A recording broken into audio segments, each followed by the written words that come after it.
नमस्कार। आज हम भारतीय राज व्यवस्था के एक ऐसे हिस्से पर बात करने जा रहे हैं जो अक्सर सिविल सेवा परीक्षाओं के लिहाज से बहुत महत्वपूर्ण होता है, लेकिन जिसकी बारीकियां कई बार थोड़ी उलझा देती हैं। मेरा मतलब है केंद्र शासित प्रदेश यानी यूनियन टेरिटरी से। तो आज हमारी कोशिश रहेगी कि हम समझे कि ये केंद्र शासित प्रदेश आखिर हैं क्या, राज्यों से अलग कैसे हैं, इन्हें बनाने के पीछे क्या सोच रही है, और सबसे जरूरी, इनका प्रशासन चलता कैसे है। ये सारी बातें यूपीएससी या जो राज्य सिविल सेवा परीक्षाएं हैं, उनके लिए जानना बेहद अहम है। हाँ बिल्कुल। और इसमें सबसे दिलचस्प बात यह है कि सभी केंद्र शासित प्रदेश एक जैसे नहीं हैं। कुछ में अपनी विधानसभाएं हैं, मुख्यमंत्री हैं, तो कुछ सीधे केंद्र के प्रशासक के जरिए चलते हैं। ये जो विविधता है ना, यही इसे समझने में थोड़ा कह सकते हैं चुनौतीपूर्ण बनाती है, और परीक्षा के नजरिए से भी महत्वपूर्ण। हम कोशिश करेंगे कि इन सभी पहलुओं को सरल तरीके से खोल कर समझें। हाँ, तो चलिए फिर इस विषय की गहराई में उतरते हैं और देखते हैं कि संविधान और जो प्रशासनिक व्यवस्था है वो इसके बारे में क्या कहती हैं। सबसे पहले तो यही सवाल कि ये केंद्र शासित प्रदेश हैं क्या, मतलब संविधान इन्हें कैसे परिभाषित करता है। देखिए, संविधान का जो अनुच्छेद 1 है वो भारत के क्षेत्र को 3 श्रेणियों में बांटता है। पहला, राज्यों के क्षेत्र। दूसरा, केंद्र शासित प्रदेश। और तीसरा, ऐसे क्षेत्र जिन्हें भारत सरकार भविष्य में अधिग्रहित कर सकती है। फिलहाल हमारे पास राज्य और केंद्र शासित प्रदेश हैं। राज्यों के बारे में तो हम सब जानते हैं कि वे भारत की संघीय व्यवस्था के सदस्य हैं और संविधान के तहत केंद्र और उनके बीच शक्तियों का बंटवारा है। हाँ, वो तो है। तो फिर केंद्र शासित प्रदेश अलग कैसे हुए। यही मुख्य अंतर है। केंद्र शासित प्रदेश जो हैं वो सीधे केंद्र सरकार के नियंत्रण और प्रशासन के अधीन होते हैं। अच्छा, सीधे केंद्र के। हाँ बिल्कुल, इसीलिए इन्हें केंद्र प्रशासित क्षेत्र भी कहा जाता है। यहाँ सबसे महत्वपूर्ण बात जो अक्सर परीक्षा में फंसाती है, ये है कि जो प्रशासक होता है वो केवल राष्ट्रपति का एजेंट है, राज्य का संवैधानिक प्रमुख नहीं, जैसे राज्यपाल होता है। इसका सीधा मतलब है कि केंद्र शासित प्रदेशों पर केंद्र का सीधा और अटूट नियंत्रण होता है। और ये भारत के संघीय ढांचे से एक तरह का विचलन है, एक डिविएशन है। अच्छा। राज्यों के विपरीत यहाँ संबंध ज्यादातर एकात्मक, मतलब यूनिटरी होता है। सारी शक्ति अंततः केंद्र में निहित होती है, राज्यों की तरफ बटी हुई नहीं। ये तो हुई परिभाषा की बात, लेकिन ये बने कैसे? क्या ये शुरू से थे भारत में? नहीं, एकदम शुरू से नहीं। इनका भी एक विकास क्रम रहा है। ब्रिटिश शासन में अगर देखें तो 1874 में कुछ क्षेत्रों को अनुसूचित जिले यानी शेड्यूल्ड डिस्ट्रिक्ट्स बनाया गया था। अच्छा। हाँ, जो बाद में मुख्य आयुक्त प्रांत यानी चीफ कमिश्नर्स प्रोविंसेस कहलाए, ये भी सीधे केंद्र सरकार के अधीन होते थे। और आजादी के बाद क्या हुआ इनका?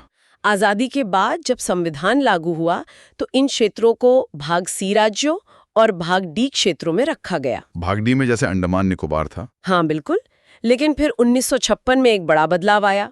7वें संविधान संशोधन और राज्य पुनर्गठन अधिनियम ने इन्हें व्यवस्थित रूप से केंद्र शासित प्रदेश के तौर पर गठित किया। अच्छा, 1956 में। जी, ये एक बड़ा कदम था जिसने इन्हें एक स्पष्ट संवैधानिक पहचान दी। और ये जानना भी दिलचस्प है, जैसा आपने कहा था कि कई इलाके जो कभी केंद्र शासित प्रदेश थे आज पूर्ण राज्य बन चुके हैं, है ना? हाँ बिल्कुल।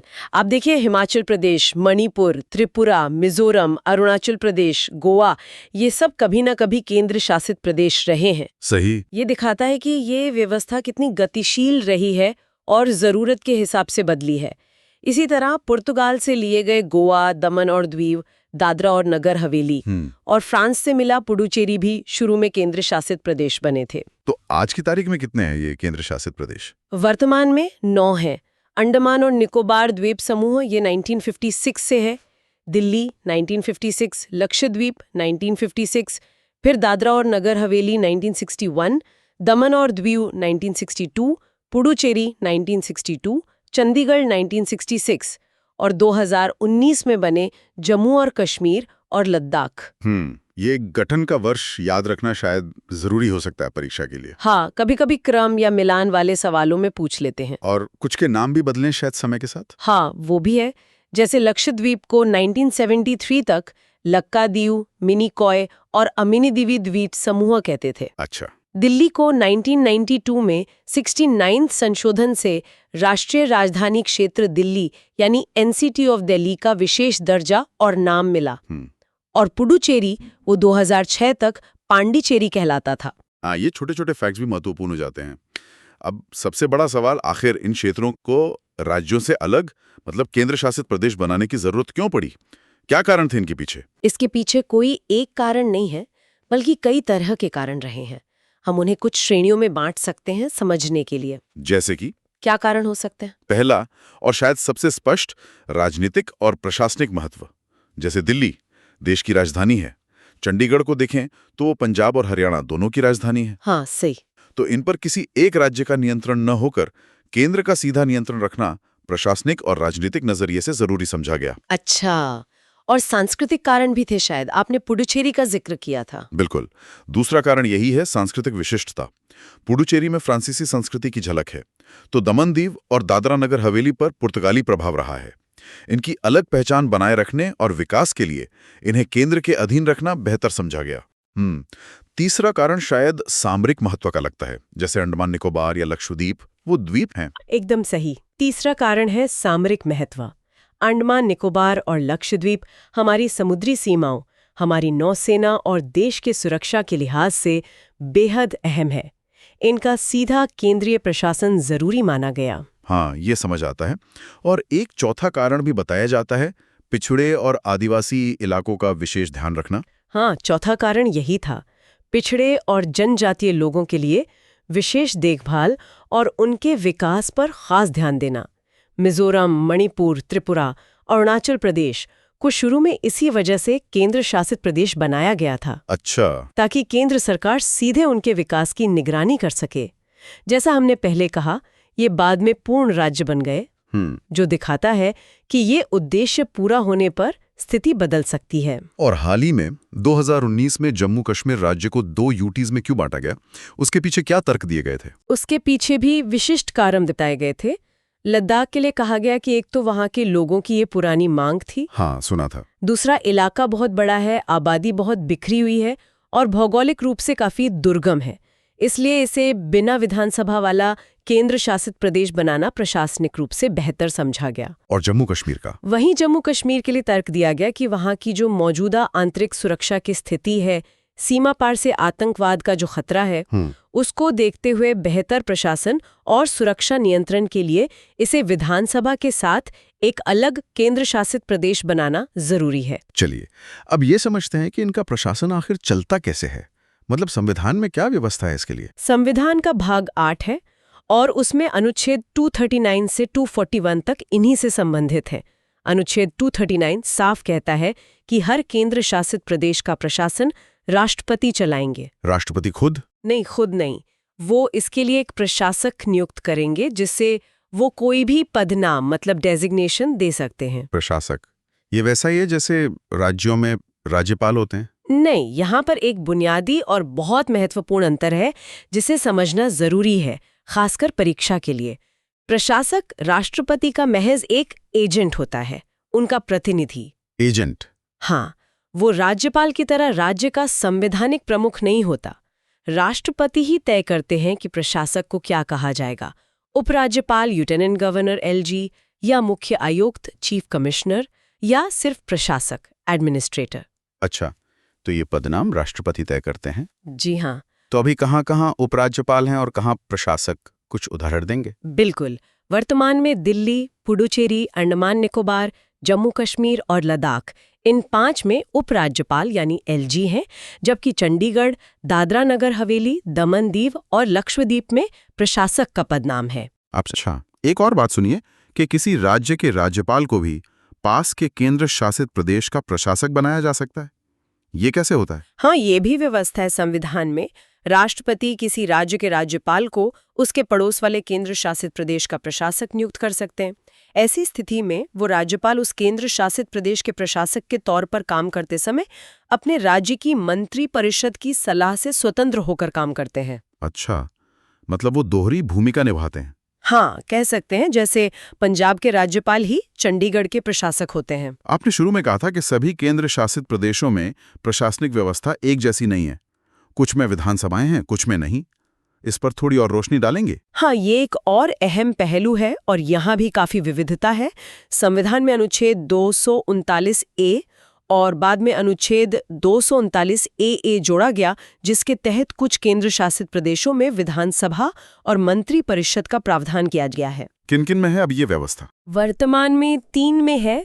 पुडुचेरी यहाँ 1963 से है, दिल्ली यहाँ 1992 से 69वें संशोधन के बाद, और जम्मू कश्मीर यहाँ 2019 से। तो यहाँ मतलब जनता अपने प्रतिनिधि चुनती है जो स्थानीय सरकार चलाते हैं। हाँ बिल्कुल, यहाँ बाकायदा चुनाव होते हैं, विधानसभा बनती है, मुख्यमंत्री होते हैं, मंत्री परिषद होती है। लेकिन क्या इससे केंद्र का नियंत्रण कम हो जाता है? क्या ये राज्यों जैसे हो जाते हैं? नहीं, बिल्कुल नहीं। यहीं पर ये व्यवस्था राज्यों से बहुत अलग है। इन विधानसभाओं के होने के बावजूद केंद्र शासित प्रदेशों पर राष्ट्रपति और संसद का सर्वोच्च नियंत्रण बना रहता है। अच्छा, कैसे? देखिए, संसद के पास इन केंद्र शासित प्रदेशों के लिए तीनों सूचियों यानी संघ सूची, राज्य सूची और संवर्ती सूची के किसी भी विषय पर कानून बनाने की पूरी शक्ति है। राज्य सूची पर भी? हाँ, राज्य सूची पर भी। ये बहुत बड़ा अंतर है। राज्यों के मामले में संसद राज्य सूची पर सिर्फ विशेष परिस्थितियों में कानून बना सकती है।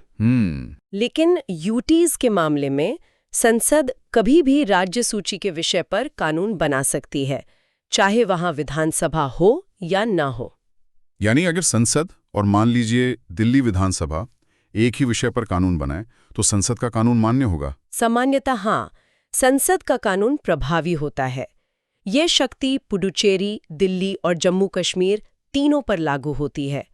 ये दिखाता है कि विधानसभा होने के बावजूद अंतिम विधायी शक्ति केंद्र के पास ही सुरक्षित है। क्या इन तीनों विधानसभाओं की शक्तियां एक जैसी हैं या उनमें भी कुछ फर्क है? नहीं, उनमें भी थोड़ा फर्क है। जैसे पुडुचेरी विधानसभा वो राज्य सूची और संवर्ती सूची के ज्यादातर विषयों पर कानून बना सकती है, लेकिन दिल्ली विधानसभा की शक्तियों पर कुछ महत्वपूर्ण सीमाएं हैं। अच्छा, क्या सीमाएं हैं?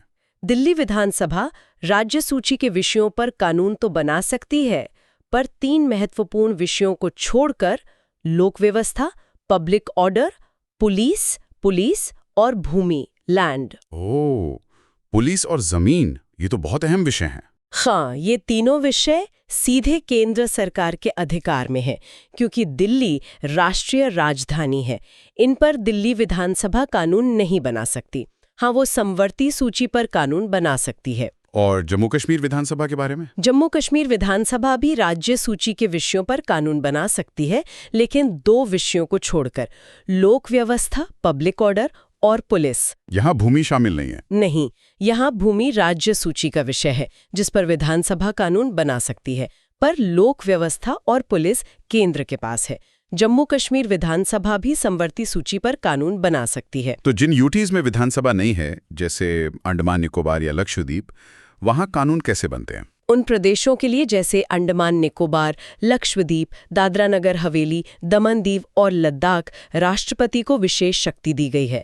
राष्ट्रपति को वहां की शांति, प्रगति और सुशासन, peace, progress and good government के लिए विनियम यानी रेगुलेशंस बनाने की शक्ति है। विनियम, ये क्या होते हैं? ये विनियम संसद के अधिनियम की तरह ही प्रभावी होते हैं, मतलब उनका वही बल और प्रभाव होता है, और ये इतने शक्तिशाली होते हैं कि ये संसद के किसी मौजूदा कानून को भी उस यूटी के लिए संशोधित या निरस्त कर सकते हैं।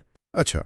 हाँ, और पुडुचेरी के मामले में भी राष्ट्रपति विनियम बना सकते हैं, लेकिन केवल तब जब वहां विधानसभा निलंबित हो या भंग हो गई हो। प्रशासन और विधायिका के बाद अब न्यायपालिका की बात करते हैं। क्या इनका अपना हाईकोर्ट होता है या ये किसी राज्य के हाईकोर्ट के तहत आते हैं? यहाँ भी संविधान ने रास्ता खुला रखा है। संविधान संसद को अधिकार देता है कि वो किसी केंद्र शासित प्रदेश के लिए एक अलग हाईकोर्ट बना सकती है, या फिर उसे किसी पड़ोसी राज्य के हाईकोर्ट के अधिकार क्षेत्र में रख सकती है। तो क्या किसी यूटी का अपना हाईकोर्ट है अभी? हाँ, दिल्ली एकमात्र ऐसा केंद्र शासित प्रदेश है जिसका अपना हाईकोर्ट है। ये 1966 में बना था। सिर्फ दिल्ली का? जी, ये तो महत्वपूर्ण तथ्य है। हाँ बिल्कुल, बाकी सभी केंद्र शासित प्रदेश किसी न किसी राज्य के हाईकोर्ट के न्याय क्षेत्र में आते हैं। अच्छा, जैसे कुछ उदाहरण देंगे? जरूर। जैसे दादरा नगर हवेली और दमन दीव, ये दोनों बॉम्बे हाईकोर्ट के अधीन है। अंडमान और निकोबार द्वीप समूह कलकत्ता हाईकोर्ट के अधिकार क्षेत्र में आते हैं। चंडीगढ़ जो है वो पंजाब और हरियाणा हाईकोर्ट के अधीन है। लक्षद्वीप केरला हाईकोर्ट के और पुडुचेरी मद्रास हाईकोर्ट के अधीन है। और नए बने जम्मू कश्मीर और लद्दाख, इनका क्या है? इन दोनों के लिए एक साझा हाईकोर्ट है, जम्मू और कश्मीर उच्च न्यायालय। वही हाईकोर्ट अब इन दोनों केंद्र शासित प्रदेशों के लिए काम करता है। दिल्ली की बात कई बार आई और आपने 69वें संशोधन का जिक्र किया था। ये दिल्ली के लिए क्या विशेष प्रावधान थे? मुझे लगता है ये परीक्षा के लिए काफी महत्वपूर्ण हो सकता है। हाँ बिल्कुल, 69वां संविधान संशोधन अधिनियम 1991 दिल्ली के लिए एक मील का पत्थर है।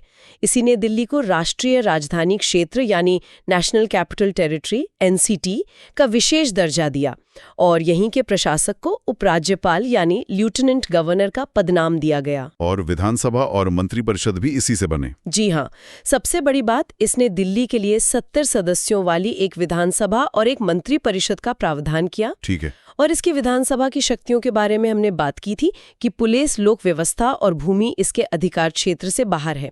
मंत्रिपरिषद के बारे में क्या खास है? हाँ, मंत्रिपरिषद का आकार भी तय किया गया है। विधानसभा की कुल सदस्य संख्या का 10%, यानी 70 का 10%, मतलब 7 सदस्य। बिल्कुल। एक मुख्यमंत्री और 6 अन्य मंत्री। यहाँ एक और बहुत विशेष बात है जो अक्सर पूछी जाती है। मुख्यमंत्री की नियुक्ति राष्ट्रपति करते हैं, उपराज्यपाल नहीं। अच्छा, ये अलग है राज्यों से। हाँ, और बाकी मंत्रियों की नियुक्ति भी राष्ट्रपति ही मुख्यमंत्री की सलाह पर करते हैं। और ये किसके प्रति उत्तरदायी होते हैं? इनका कार्यकाल किस पर निर्भर करता है? मंत्री जो हैं वो राष्ट्रपति के प्रसाद पर्यंत पद धारण करते हैं। इसका क्या मतलब हुआ? इसका मतलब है कि राष्ट्रपति उन्हें हटा सकते हैं। हालांकि व्यवहार में ये मुख्यमंत्री के विश्वास पर निर्भर करता है। और पूरी मंत्रिपरिषद वो सामूहिक रूप से विधानसभा के प्रति उत्तरदायी होती है, जैसे संसदीय प्रणाली में होता है। उपराज्यपाल और चुनी हुई सरकार के बीच संबंध कैसे काम करते हैं? अक्सर यहाँ टकराव की खबरें आती रहती हैं। संविधान क्या कहता है इस पे? हाँ, ये एक संवेदनशील मुद्दा है। संविधान कहता है कि उपराज्यपाल को उनके कामों में सहायता और सलाह देने के लिए मुख्यमंत्री की अध्यक्षता में मंत्रिपरिषद होगी, सिवाय उन मामलों के जहां संविधान कहता है कि उपराज्यपाल को अपने विवेक से काम करना है।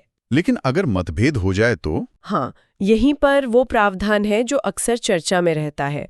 अगर किसी मुद्दे पर उपराज्यपाल और मंत्रिपरिषद के बीच मतभेद हो जाता है तो उपराज्यपाल उस मामले को फैसले के लिए राष्ट्रपति के पास भेज सकते हैं और राष्ट्रपति जो फैसला देंगे वो अंतिम माना जाएगा। अच्छा, तो अंतिम निर्णय राष्ट्रपति का होता है? जी, ये प्रावधान अक्सर विवाद का केंद्र बनता है, खासकर जब केंद्र और दिल्ली में अलग-अलग पार्टियों की सरकारें हों। क्या दिल्ली में राष्ट्रपति शासन जैसी कोई व्यवस्था है, जैसे राज्यों में अनुच्छेद 356 लगता है? हाँ, लगभग वैसी ही व्यवस्था है। अगर राष्ट्रपति को उपराज्यपाल की रिपोर्ट पर या किसी और तरह से ये लगता है कि NCT का प्रशासन संवैधानिक प्रावधानों के अनुसार नहीं चल सकता, तो वो उन प्रावधानों के संचालन को निलंबित कर सकते हैं और क्षेत्र के प्रशासन के लिए जो भी जरूरी इंतजाम है वो कर सकते हैं। ये काफी हद तक राष्ट्रपति शासन जैसा ही है। और उपराज्यपाल के अध्यादेश जारी करने की शक्ति, क्या वो राज्यपाल की तरह अध्यादेश जारी कर सकते हैं? हाँ, कर सकते हैं, लेकिन कुछ महत्वपूर्ण शर्तों के साथ। उपराज्यपाल अध्यादेश जारी कर सकते हैं, लेकिन सिर्फ तब जब विधानसभा सत्र में ना हो और उस अध्यादेश को विधानसभा की अगली बैठक के 6 हफ्तों के भीतर मंजूरी मिलनी चाहिए, वरना वो खत्म हो जाएगा। ठीक है। LG कभी भी अध्यादेश वापस ले सकते हैं, लेकिन वो तब अध्यादेश नहीं ला सकते जब विधानसभा भंग हो या निलंबित हो। और सबसे महत्वपूर्ण बात, कोई भी अध्यादेश लाने या वापस लेने से पहले राष्ट्रपति की पूर्व अनुमति जरूरी है। अच्छा, राष्ट्रपति की अनुमति? ये राज्यपाल के मामले में नहीं होता शायद? नहीं, ये दिल्ली के LG की शक्ति पर एक अतिरिक्त नियंत्रण है। अच्छा, एक और सवाल मन में आ रहा है। जिन केंद्र शासित प्रदेशों में विधानसभा नहीं है, जैसे लक्षद्वीप या लद्दाख, क्या वहां स्थानीय लोगों की आवाज या सलाह के लिए कोई व्यवस्था है या सब कुछ प्रशासक ही तय करते हैं? नहीं, ऐसी व्यवस्था है। पहले ये जान लेना जरूरी है कि केंद्र शासित प्रदेशों से जुड़े सभी मामलों जैसे कानून, वित्त, बजट, सेवाएं, उपराज्यपालों या प्रशासकों की नियुक्ति वगैरह, इन सब के लिए नोडल मंत्रालय गृह मंत्रालय, मिनिस्ट्री ऑफ होम अफेयर्स है। ठीक है।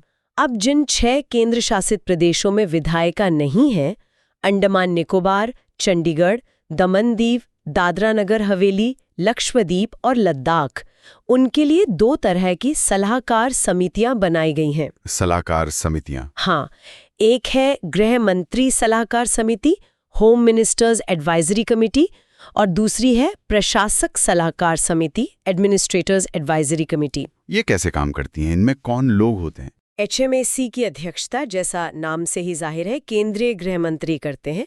इसमें उस केंद्र शासित प्रदेश के जो संसद सदस्य होते हैं वो, और स्थानीय निकायों जैसे जिला पंचायत या नगर परिषद के चुने हुए सदस्य शामिल होते हैं। और ASC की अध्यक्षता उस केंद्र शासित प्रदेश के प्रशासक करते हैं। इसमें भी स्थानीय प्रतिनिधि सदस्य होते हैं। तो इनका काम क्या है? ये समितियां इन प्रदेशों के सामाजिक और आर्थिक विकास से जुड़े जो सामान्य मुद्दे होते हैं उन पर चर्चा करती हैं और अपनी सलाह देती हैं। ये सीधे कानून तो नहीं बनाती, लेकिन नीति निर्माण में और विकास योजनाओं में स्थानीय जरूरतों और विचारों को शामिल करने का एक महत्वपूर्ण मंच जरूर है। तो हमने काफी विस्तार से चर्चा की। अंत में अगर हमें राज्यों और केंद्र शासित प्रदेशों के बीच के मुख्य अंतरों को संक्षेप में बिल्कुल पॉइंट टू पॉइंट समझना हो तो वो क्या होंगे? ये तुलना अक्सर परीक्षाओं में बहुत काम आती है। हाँ, बिल्कुल। कुछ मुख्य अंतर इस तरह से हम समझ सकते हैं। पहला, केंद्र के साथ संबंध। राज्यों का संबंध संघीय यानी फेडरल है, जहां शक्तियों का बंटवारा है, जबकि केंद्र शासित प्रदेशों का संबंध एकात्मक यानी यूनिटरी है, वो सीधे केंद्र के अधीन है। ठीक है। दूसरा, स्वायत्तता। राज्यों को संविधान से स्वायत्तता मिली हुई है अपने दायरे में काम करने की। केंद्र शासित प्रदेश स्वायत्त नहीं है। तीसरा, प्रशासनिक व्यवस्था। राज्यों में प्रशासनिक ढांचा लगभग एक जैसा है, एक रूपता है, लेकिन केंद्र शासित प्रदेशों में हमने देखा काफी विविधता है। कुछ में विधानसभा है, कुछ में नहीं है। सही कहा। चौथा, कार्यकारी प्रमुख। राज्यों में राज्यपाल यानी गवर्नर संवैधानिक प्रमुख होता है। केंद्र शासित प्रदेशों में प्रशासक या उपराज्यपाल या मुख्य आयुक्त होते हैं, जो संवैधानिक प्रमुख नहीं बल्कि राष्ट्रपति के एजेंट हैं। ये बहुत बड़ा फर्क है। हाँ, ये बहुत महत्वपूर्ण है। और पांचवां, संसद के कानून बनाने की शक्ति। संसद राज्यों की राज्य सूची पर सिर्फ विशेष या असाधारण परिस्थितियों में ही कानून बना सकती है, लेकिन केंद्र शासित प्रदेशों के मामले में संसद राज्य सूची सहित किसी भी विषय पर कभी भी कानून बना सकती है, यहां तक कि उन प्रदेशों के लिए भी जहां अपनी विधानसभा है। ये पांचों पॉइंट बहुत स्पष्ट करते हैं अंतर को। बहुत बढ़िया। तो आज हमने समझा कि केंद्र शासित प्रदेश भारतीय शासन व्यवस्था का एक कितना अनूठा और महत्वपूर्ण पहलू है। उन्हें क्यों बनाया गया, उनके प्रशासन की विविधता, खासकर दिल्ली की विशेष स्थिति, और राज्यों से उनके मूलभूत अंतरों को हमने जाना। ये सारी जानकारी, जैसा हमने शुरू में कहा, सिविल सेवा परीक्षा की तैयारी करने वालों के लिए बेहद जरूरी है। निश्चित रूप से ये समझना महत्वपूर्ण है कि केंद्र शासित प्रदेश कैसे भारत के संघीय ढांचे के भीतर एक एकात्मक तत्व का प्रतिनिधित्व करते हैं। समाप्त करने से पहले एक विचारणीय प्रश्न शायद हम छोड़ सकते हैं। हाँ, जरूर। जिस तरह अलग अलग कारणों, सामरिक, सांस्कृतिक, प्रशासनिक, सुरक्षा से केंद्र शासित प्रदेश बनाए गए हैं, क्या ये मॉडल, ये व्यवस्था भारत जैसे विविधतापूर्ण देश की शासन संबंधी जरूरतों को प्रभावी ढंग से पूरा करने में सफल रही है? और भविष्य में केंद्र राज्य संबंधों के बदलते परिदृश्य में इनकी क्या भूमिका हो सकती है या होनी चाहिए, इस पर सोचना भारतीय राजव्यवस्था की समझ को और गहरा करने में मददगार हो सकता है। बिल्कुल। इसी विचार के साथ आज की ये चर्चा यहीं समाप्त करते हैं।